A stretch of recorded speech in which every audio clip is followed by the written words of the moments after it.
Music legend Sello Chicco Twala's son, Longwe, is expected to bring another bail application to the Randburg Magistrates Court on theft charges. Our reporter covering that story is SABC News' Lopang Alamu. Lopang, talk to us about this story. Another story, as you'd think, coming to the end of the year, things would calm down, but they certainly haven't. This is another big story to follow. Well, good morning, Leanne. Good morning to our viewers back at home.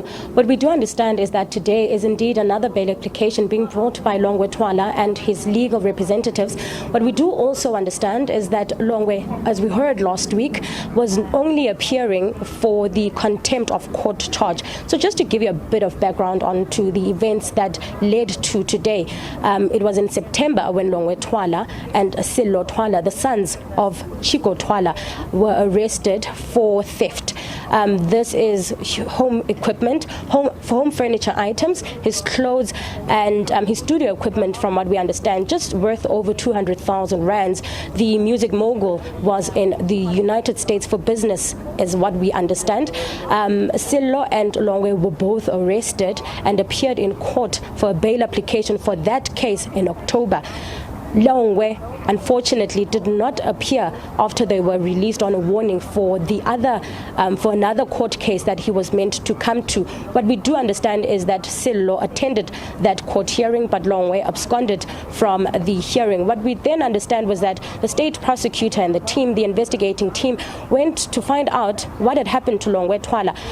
He then claimed to have been ill. This after he was rearrested for missing that court hearing. He claimed to be ill. This is what we heard last week in the same court, that Longwe was ill, and he had claimed to have told his aunt that he was not feeling well. Well, when the investigating team went over to his home, he was not at the address that he had written down as the address, as his home address rather, and which meant that there were some missing cases in what Longwe was telling everyone.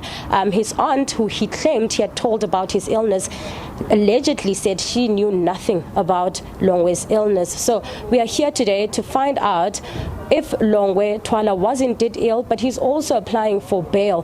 Whether or not he's going to be granted that bail is still an issue that's quite, we are not sure of that, seeing as though he has broken the rules once. So we are here to actually find out what the state has to say about that. All right, we'll keep you updated on that story as we continue to monitor that situation, and of course our reporter on the ground on that one. Thanks very much for that update and for covering that story for us today. That's of course Lopang Alamu.